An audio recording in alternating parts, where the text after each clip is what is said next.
Hello and welcome to Sunset TV. You're watching India Fights Back with me, Rajat Kain. In this edition of show, we'll take a look back at our fight against COVID-19 as pandemic completes 1 year.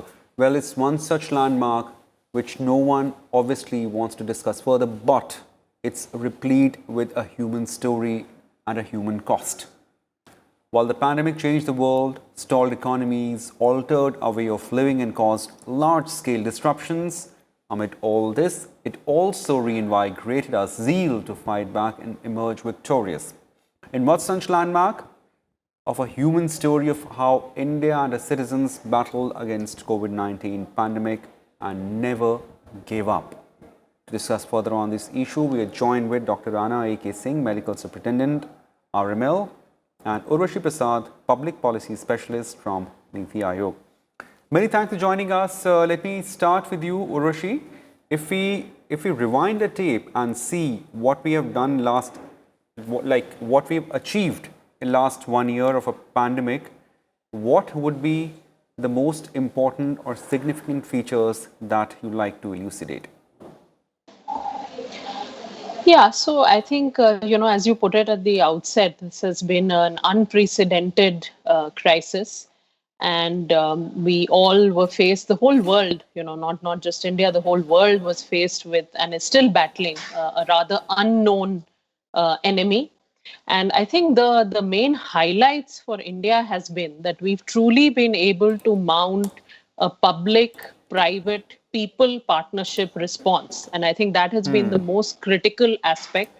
It's not just been the government, obviously, at the central and state levels, at the district levels, but it's also been our private sector, our startups, citizens. Citizens have really brought about a change in their behavioral habits, something that we were not used to doing before.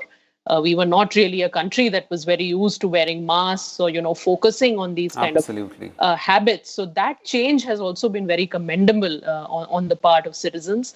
The private sector, as I said, we went from manufacturing no PPE kits, almost no ventilators domestically. Today, we are in a position where we can export to other countries. And similarly, the vaccine initiative, which is currently going on, is another example of one of those big successes that this partnership model has allowed us to achieve, because we are not only vaccinating our own citizens, but we are also sending vaccines to countries across the world. We are a shining example of how not to indulge in vaccine nationalism, but actually help countries around the world, because that's the only way to bring an end to this pandemic. So I think those have been, I would say, some of the highlights for us. And obviously our frontline workers, our healthcare workers have been at the forefront of this. And their spirit and their fight, we will continue to salute and remember for a long time to come. And I think, finally, in my opening remarks, I would just say that we are also using this crisis to strengthen our health system, to also bring in some longer term changes. We have the Atmanirbhar Bharat initiatives. We have a lot of schemes that the government is bringing in. So we are not just using this as a crisis, but we're also using this as an opportunity to actually build back better for the future. Right, Urvashi. Many thanks for your opening remarks. It's really important to understand here the pandemic was extremely unprecedented. A lot of new things, a lot of first things were there, as Urvashi also highlighted, in terms of how we have calibrated our health infrastructure using this pandemic. Dr. Rana Singh, if I ask you how difficult, challenging has been last 1 year for our medical fraternity, we'll definitely come to the achievements that has been there for the medical fraternity as well as Vaccination Drive. But let's first talk about the challenges which were in front of you when the pandemic set in last year. I think the 2020 was absolutely unprecedented. It was not challenging only for the medical fraternity, it was challenging for the whole globe. Believe me, if you can, what one can perceive as a bigger challenge than the possibility of dying. In those gloomy visuals which we used to get from Brazil, from USA, from Italy, from France, one question was coming, I am sure, to everybody's mind, that am I going to live through this pandemic or not? And healthcare professionals were also no exception. Hmm. But most important factor which kept us going was that we have taken a responsibility, and our responsibility is health and life of our fellow citizens. That is the single most important responsibility or mandate which was bestowed on us, or we opted for it. When I joined medical college, of course I was not thinking that at some point of time in my career I would have to face a pandemic like this. But because it struck us, it struck the whole globe, we have a training, we had the mandate, and with the training and mandate and responsibility comes the courage, comes the Right. conviction, comes that Hmm. drive, that because we do not have option not to treat, not to save the life of the fellow citizens. So in the thick of everything, as I said, that whenever there is some breather, like if you have some breather into the middle of the corona, into the middle of the corona ward, into the middle of the corona ICU, for even for a minute, at that point of time, that fear or that apprehension does come, like it just flashes, but then it vanishes with the equal speed from the mind once you see the people, your right, your left, everywhere, that it's the fellow citizens. Unless we stand by them, unless we try and save them, they won't survive. So all this together, this kept us going, and uh, and in the middle and in the thick of everything, believe me, if you can, it was just it's a continuous process, and we used to totally forget that how challenging or how difficult or how risky it is. As I said, in between, like sometimes that fear, apprehension, it used to cross to our mind. Right. But looking at the catastrophe, and I'm so much thankful to Urvashi ji. They says such kind words about our profession, and why only Urvashi ji, our honorable Prime Minister, when he asked the people of the country to clap, and when the people, those visuals were so touching to us, so touching to us, that I can't, I immediately, became emotional. That those the sound of the thalis, the sound of the talis, all those things that make our resolve stronger, that made our drive stronger, and that kept us going. And we as a nation, and I am not saying only healthcare professionals, Urvashi ji has rightly said that every sector of the society stood rock solid together to fight Hmm. this crisis. And we have been lucky that we did not face that kind of devastation which the other countries, which are the richest and the mightiest ones, they face. So together we could achieve, together we have been able to contain the corona to a very, very significant level. Of course, we have got smaller pockets in our country where the cases are coming up, but with the vaccine, with the same corona appropriate behavior, and the resolve of one and all, as a country of 130 crore people, together we are control devastation, and convinced that we are going to kill the corona once and for always, rather than corona trying to kill us. Hmm. Right, sir. Extremely important to understand that. And of course, like as in the morning today, Vice President of India, M. Venkaiah Naidu, also wrote in one of the national dailies. And if I quote him, he says that India took confident, considered, and well calibrated steps. It formulated a well coordinated strategy to meet this threat. But we all must remain vigilant. Urvashi, if you look back, you also mentioned in your comments that ours has not been a country with so many things that now classifies as a COVID appropriate behavior, like maintaining physical distancing, social distancing, wearing masks, Now that has become a part of life. At the same time, how important are these small little facets that we have to continue for some time to come?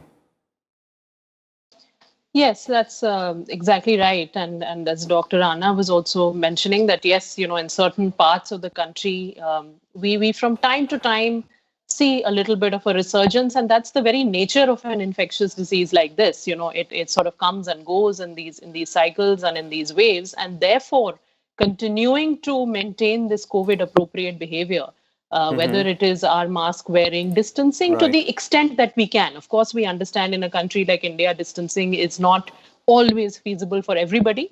But to the extent that we can, we should practice that. And of course, hand hygiene is very, very important, not just for COVID, but actually prevents against a lot of other diseases. So we need to continue to follow these behaviors. The vaccine initiative, of course, is now picking up pace. We are coming up close to delivering, 2 million doses a day. So we are starting to gather that momentum and gather that pace. So right, hopefully we will cover more and more high-risk citizens at a much faster pace. So that will also help to take care of some of this resurgence that we see from time to time. But yes, right. the COVID appropriate behaviors have to go hand in hand with that. It's not an either or strategy. Both need to go together. Right, right. Now, before I go off to Dr. Rana A.K. Singh, Urvashi, you just talked about the vaccine. Of course, like there is a stock taking exercise there as well. I mean, are you quite satisfied with the pace that we are achieving the vaccine, or perhaps little more is required to be done here in terms of vaccination drive to say off, particularly vaccination drive? Yes. So I think that, when we started off, there was obviously, a little bit of getting our bearings Right. right, because this is the largest sort of adult vaccination program that is actually being attempted anywhere in the world. And so we had to get our bearings right. We had to make sure that any challenges with the CoWIN platform, the digital platform, are ironed out. We are a very large and diverse state, so we inevitably face the implementation issues, no matter how well we, put in place our preparations. So I think some amount of time did go in that. There was, some amount of vaccine hesitancy also, because, this is a new disease, it's a new vaccine. People genuinely also have certain concerns, and then there's also certain rumors or misconceptions that, do the rounds. So I think gradually over a period of time, a lot of that is also improving as more and more people are seeing that their, near and dear ones are getting vaccinated and they are absolutely fine. That word of mouth impact will also be very powerful, because the government is, of course, implementing its communication strategy. But at the end of the day, word of mouth in something like this also gives, normal, common citizens a lot of reassurance that, yes, this is something that is safe, that is something beneficial. So I think now we will certainly pick up the pace. As I said, that, we have now we started with going up to 1 million doses, then we crossed 1.5 million doses. Now we are sort of coming up to the level of 2 million doses a day. And I think we can easily go much higher as well. And I am certainly hopeful that we will pick up the pace even further in just even Right. the next few days or weeks. Right, right, Urvashi, thank you. Dr. Singh, from the challenge of pandemic to, of course, like taking measures which were required in the day and then to actually working for the vaccination. Now we are in the stage of a vaccination drive. In the first phase, initial phases, we saw hesitation. Now, as we have rolled out the second phase, the hesitation is not that much. But if we speak of the numbers that we are achieving in terms of vaccination, what more perhaps is required to be done? I'll tell you, on this front, more will be merrier. And why am I saying so? Unless unless all of us are vaccinated and protected completely from this disease, not only all of us, unless the whole world is immunized and completely protected from this disease will not be killed fully and completely. This Right. disease will not disappear totally and completely. I'll draw a natural corollary. For many, many years, we have not seen a single case of poliomyelitis in India. Yet, yet, the polio vaccination drive is continuing. If you just look at it very superficially, it will appear as if there is no poliomyelitis case, why are we vaccinating our people? Reason is that our adjoining country, say Pakistan, say Afghanistan, they still had cases of poliomyelitis appearing Okay. in their territory. And if we lower our guard on the poliomyelitis front, Hmm. we can have this disease from them. So what I am Right. saying, whole world has to be immunized or totally protected against this deadly disease, and then only we are safe. And we are a very large country, 134 people. So more we do, better it is. I mean, today morning I read it in the newspaper that because so many people have already received COVID vaccine, co-vaccine, I'm saying. So now that the written consent form which the beneficiary had to sign, it used to take some time, like they Hmm. have to be explained, we have to have their signature. But because so many huge number has already been vaccinated with co-vaccine and hardly any adverse reaction, so the regulatory authority, they are going to decide to phase out or dispense with that written consent form. So Okay. that will speed up our vaccination process. I'm Right. sure I read the newspaper only today, but more we vaccinate, better we are. Hmm. Sir, now before I move to Urvashi here, I have just one small question to you. Like we have from moving from the first phase of vaccination to second phase, of course, we have addressed the issue of the vaccine hesitation pretty well. With our communication, with the campaigns, of course, the hesitation is not there. Are we still to press some sort of a vaccine necessity drive among people? Do we have to still convince people that taking vaccine is important? Please do I not think hesitate. probably we should, reinforce or escalate our capacity to vaccinate more and more people. Because as you were saying, that vaccine hesitancy is over. And now I am myself I'm saying it's been seeing addressed pretty well. I'm not saying it's over or not. That's for you to decide. Yeah, yeah, yeah. yeah. So if all that has to be done is now because the people are coming forward, large number of people are coming forward. There's a queue there. So probably the capacity building on the for vaccination is required. More we are prepared, more we are geared up, more we have got resources, manpower, infrastructure to vaccinate.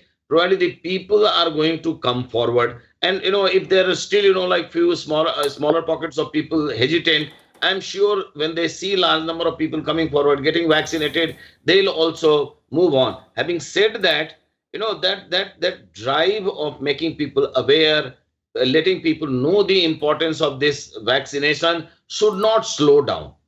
Hmm. Right. Urvashi, thanks, Dr. Rana Singh. I'll just come back to you. Urvashi, we often discuss this scholarly, what I call a human story of this pandemic. Now, we have seen there were a vulnerable section, there were migrant laborers, there were workers, there were a lot of people who were stranded when the pandemic set in. A lot of efforts were made to transport them back, to make their life easier, several initiatives and the policy schemes. I'm not going into that. Now, with the vaccination drive, is a parity of vaccination a concern? Like some people who are technologically not that advanced, the ones who may not be having means, are there programs in place so as to encourage them to take vaccination? Yes, so I think vaccine equity. Obviously, it is a concern, and therefore the government is trying to use channels to reach out to various categories of people. Now, of course, the prioritization that we have done initially is based on the risk profile, and of course, our health workers, frontline workers, had to be the priority there because they are exposed the most and therefore they are highest at risk. Now we've of course gone on to the senior citizens and those who have serious comorbid conditions. So I think this risk prioritization in general has been, one which is good because we're trying to save as many lives as possible through this. But within these groups, of course, there are efforts that need to be made to make sure that each and every one who is eligible can come forward. And therefore, the central government is working with states, with districts very actively on this. We're also trying to engage civil society. We're trying to engage community leaders of different kinds, who people have faith in and who have, who trust in them. so that people can come forward, as quickly and as much as possible. Because I think, as Dr. Rana said, the more we accelerate the pace of vaccination, the better it will be for all of us. Not just for India, but actually for the world. Because until and unless the pandemic comes to an end in every single country, it's not going to end anywhere. So I think that is the principle that we are, trying to follow here. And so we are trying to make efforts to reach out to as many people as possible. Right. Dr. Rana Singh, your take on having a vaccine parity to be achieved here in terms of taking vaccine to the recipient who are perhaps not that advanced in terms of technology, somebody who may not be having smartphones or access to technology. How about that group that needs to be vaccinated quickly and fast?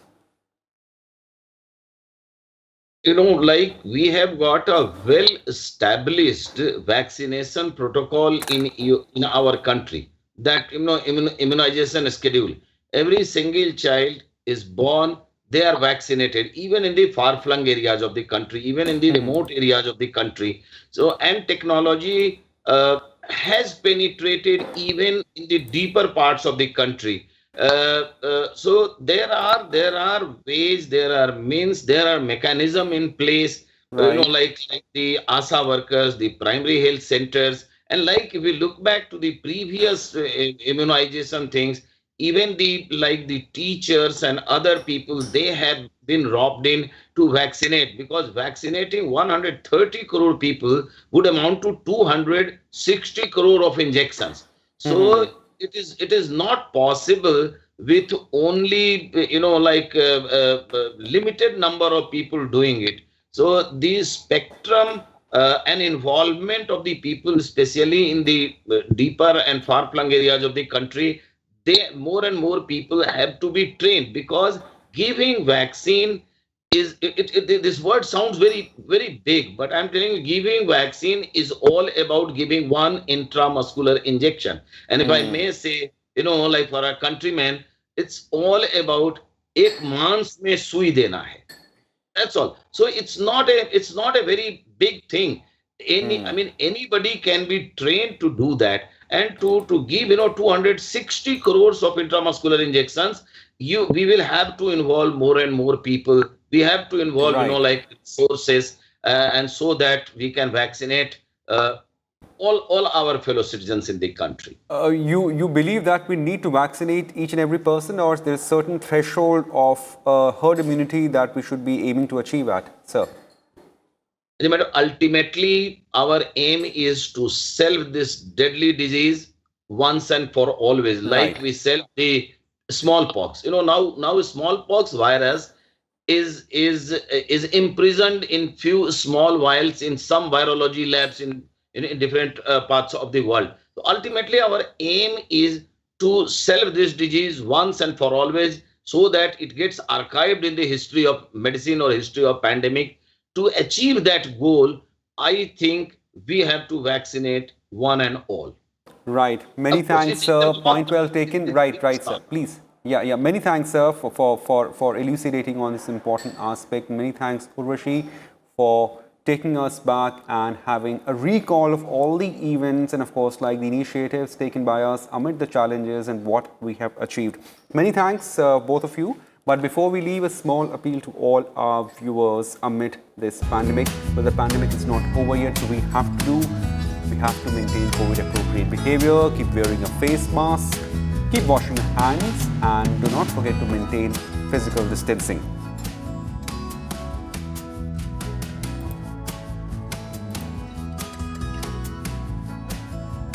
Well, that's it in this edition of India Fights Back. Stay tuned to Sunset TV. Thank you and goodbye.